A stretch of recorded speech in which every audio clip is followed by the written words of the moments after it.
We're just trying to help get our boat out of the way so this guy doesn't get obstructed. And he's dragged across our chain and picked us up. So we're just going to have to figure out how to get it off. In this episode, we get to test our high wind sailing skills en route from Kusadasi to Cesme. We anchor in Dogenbay Adasi to shelter for a few days from the powerful Maltemi. And we get to see this anchorage at its best and worst. Despite the conditions, it still attracted a lot of tourist boats, and we finally joined the Fouled Anchor Club.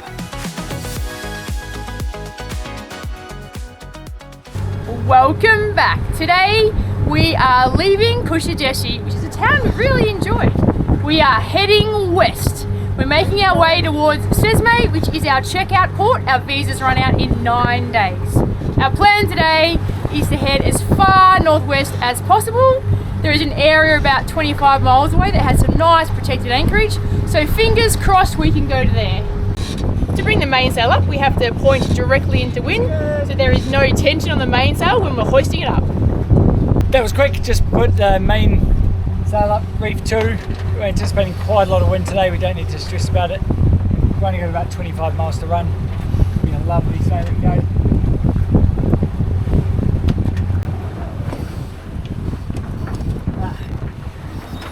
We just let it settle to see how it's going. And while that's cooling down, we will get the genoa out.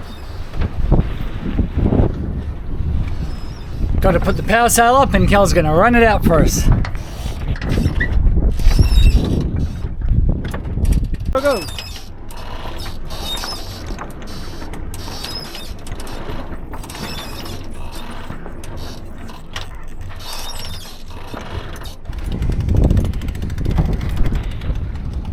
That's it, genoa's out, mainsail's up. We're just trimming the sails as best we can. We're not the greatest sailors, but we still have a lot of fun and we give it a go. Oh, there you go. That looks good. Nice. We have shaken the second reef out, back down to my one reef now. We've got another 1.5 knots, 2 knots of speed, which is good. It's getting a bit hot now in the sun without my hat on. I need some sort of strap.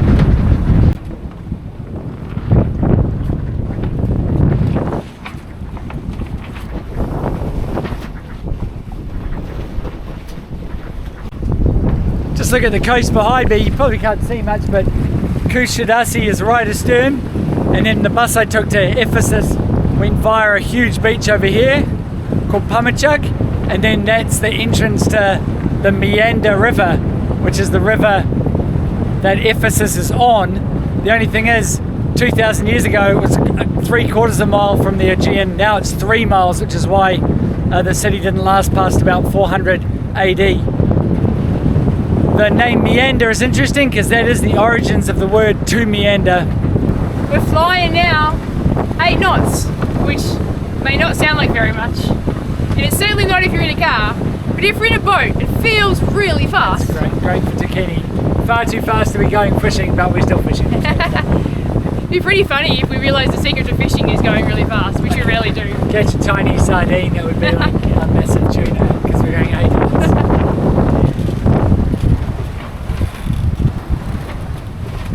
There's our ever-patient fishing line. It's hanging on the back, it's trying. It's got 3 extra hooks now. I dangled a whole bunch of extra stuff off it. The guy in the fishing shop said to do that.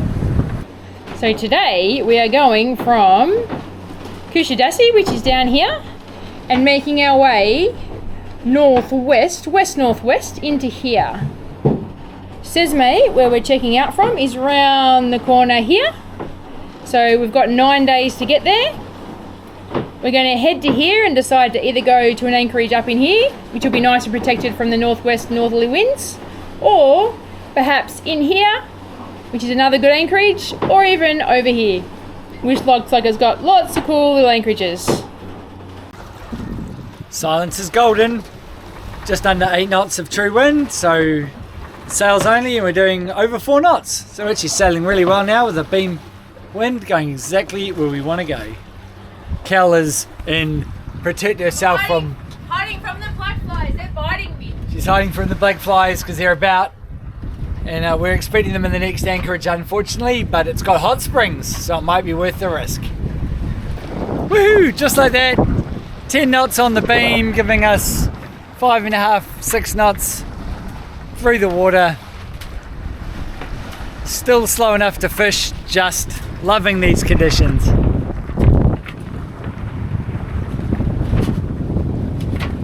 Looks like we've got more chafing at the top of the mast though, the main halyard, so I'm going to have to go up as soon as possible really and check out that, make sure it's not so bad that it has to be shortened. We don't have that much main halyard left, so I'm really hoping it doesn't need to be shortened again. It's that time of day again. We do our 50 push-ups, 50 sit-ups and 50 squats. We only started a little while ago, we're in a bit slack. And Al really hates push-ups. Sorry, should I say Al really hates sit-ups. I think he's hoping the boat's movement will help him today, just timing them right. Dakini always sails faster when Kel's in command. So I'm having a coffee to make sure we get there as quickly as possible. As soon as they jump on the helm, we speed up to 8 knots.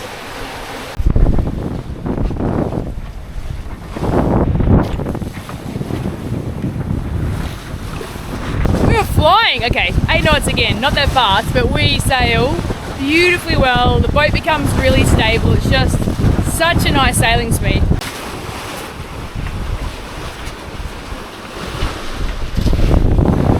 Our speed's up over 9 knots now, which is amazing. The true wind's up over 20. This could be the start of that windy afternoon that was forecast. This is the big blow, I think. It's really quite windy now, even though the fetch isn't that far. So the fetch is the distance between the land that the wind's blowing over and us. That's what creates the wind waves and also the swell. Sorry, that's what creates largely swell, but a little bit of the wind waves as well is created by fetch. That's the biggest fetch we'll have today, I think. So it's still quite comfortable, which is good. Barreling along now, only about another 1.5 miles to go.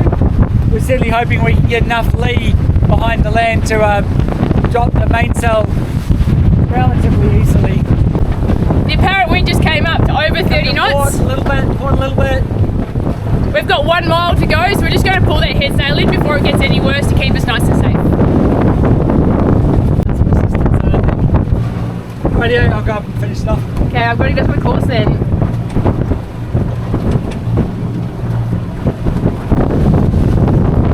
Sails are down, we've got about 30 knots apparent wind speed. It is real windy. We only have about half a mile to go to get into what we think is a nice protected anchorage. I hope it's pretty anchorage. You know it's nasty and windy because Kel's got 2 engines going at 2,400, which is very unusual. Yeah, we're getting in there. We're just coming into anchor. Inside here the wind is down at only about 20 knots, and so that is a big relief after being out there at over 30. Ah! And I'm getting attacked by the black flies. There's a tourist boat here going to hot springs and another tourist boat up where we're trying to anchor, so we'll see if we can find a spot. We are in, we've found an anchorage. The wind's only about 15 knots here and it's about 25 to 30 out there, so much more protected in here. So we have what's called a lee shore, which means there's land behind you and the prevailing winds. And the negatives of a lee shore is if you drag, instead of dragging out to sea and having loads of time to do something about it, you've only got enough time until you hit the lee shore behind you. And what we're going to do is move 30, 40 metres forward. The visibility is really good, so we can land the anchor on sand. I'm still going to dive. The little tourist boat's going to leave, and we're going to get right up into the head of this bay, because I reckon we might be here for 2 nights. Yeah, this big weather is forecast for 2 days straight. It tends to only come up in the afternoon, but it comes up really strong, so we might end up staying here for a couple of days until that blows through. It's good practice for us. It's not real comfortable to be out in this sort of wind. It was forecast, it just took a while to come up, but it's really good practice for us when we do sort of bigger ocean crossings. Merhaba!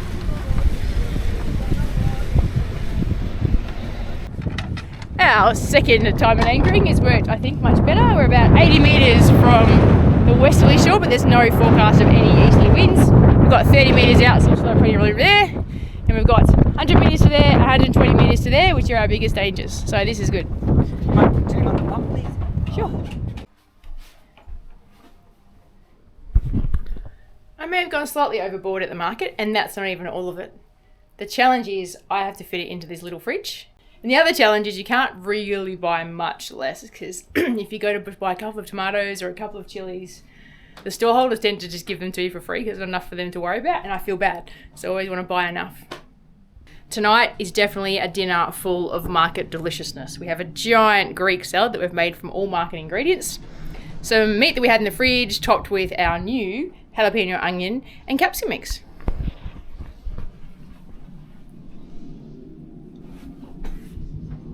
Oh, the flies have found me. They held off for a while, but now we're starting to eat. They're biting me. I went to the fully clothed early. We're just settling in for our first night at this anchorage. Based on the forecast, we're definitely going to be here at least 2 days. We have north up that way, and while it is windy still, we have perfect protection.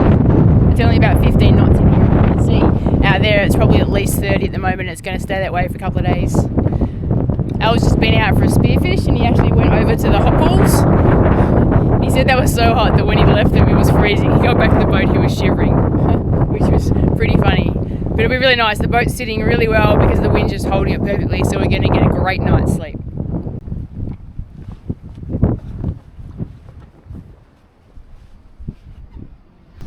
I've just been doing some spearfishing. Visibility got okay out at the very end of the point. It's a bit scary because it's so windy though, so you don't want to go too far from the boat. The best thing is being able to finish a freediving session or a spearfishing session with hot springs. Yes, the pilot is correct. There is hot springs. So I tested them out briefly in my wetsuit, and we will be swimming there tomorrow.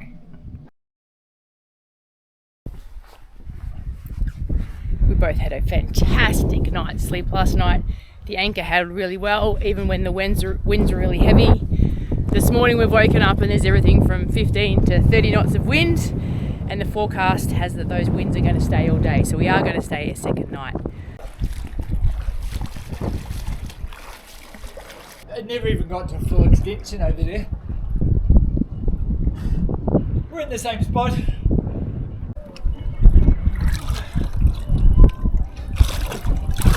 Yeah, definitely in the same place. That's very, I wouldn't say an optical illusion, but just amazing how much 30 meters of movement laterally can make you feel like you've got so close to the land.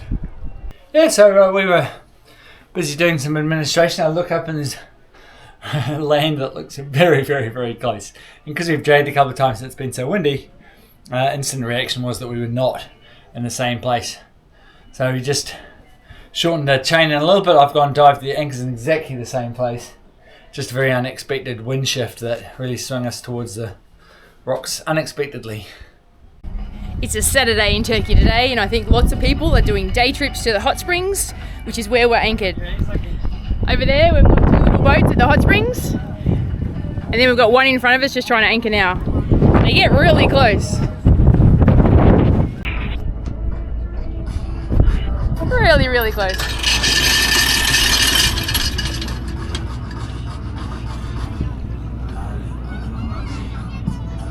There's another huge one. They just keep coming in. It's cool to see everyone's out having fun today. I'm cooking lunch. It's a minima. It's something that we've picked up in Turkey, which is a great way to destroy 10 eggs and a whole bunch of fruit and veg. Well, veg. It's a whole bunch of like fried up onions and capsicums and jalapenos with some tomato paste, and then it's like folded through scrambled eggs, so it is absolutely delicious. I'm really glad I'm not on cleanup because the galley is destroyed, but it was delicious. It probably doesn't look amazing, but if you imagine scrambled eggs with some yummy stuff stirred through it, that's what we've got, and it's got delicious flavour. Yeah, I'm getting quite good at cooking these minima, and the jalapenos definitely help add some nice flavour. The first of the two big tour boats is departing, and we just want to come outside and just double check because we do move around a fair bit and want to make sure that we're not in their way and they're not in our way.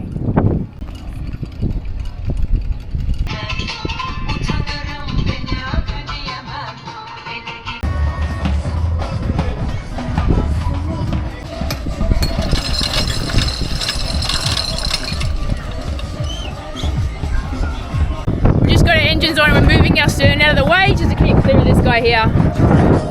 She's port. Sorry, starboard astern, I meant. A bit different between Friday and Saturday here. I love it. I love all the movement. I love the slight chaos. We're just trying to help get our boat out of the way so this guy doesn't get obstructed. And he's dragged across our chain and picked us up. So we're just going to have to figure out how to get it off.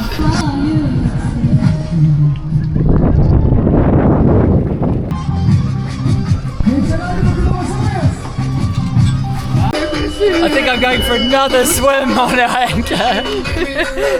You sort of want to dance, but they just drag straight across everyone else's anchor. And we've seen two Turkish tourist boats quite regularly just cross across each other. It's just the way they are, and so they know how to get them off, but of course now our anchor's been sort of lifted, so we have to go and check that it's reset. I think I'd have slightly further away from the beach if we anchored here again, but still a great spot. But yeah, a lot more party boats than we were expecting after yesterday when there were virtually none. Going down for another look. The water's cold here too.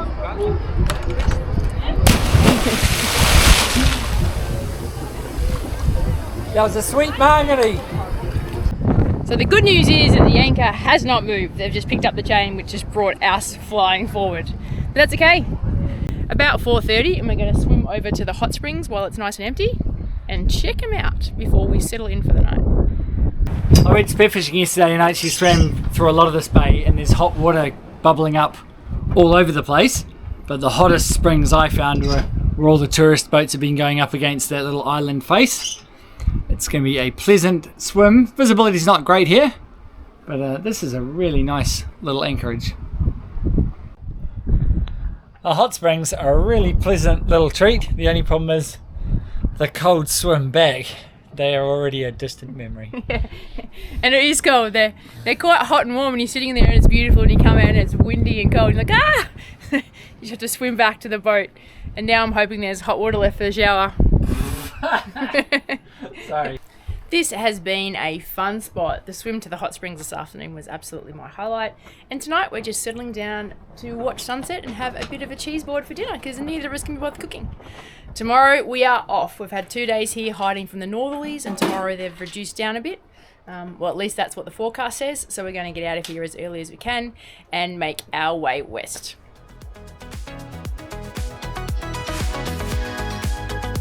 The creepy glove. I don't know what he's talking about. He's saying, go and check the anchor while looking at the creepy glove. What's the creepy glove, Al? There's a bit of rubbish in this place, and one of the things is a full glove that's sitting next to the anchor, palm up, and it almost looks like someone's trying to get out of the sand or something. It's a creepy glove. Creepy glove.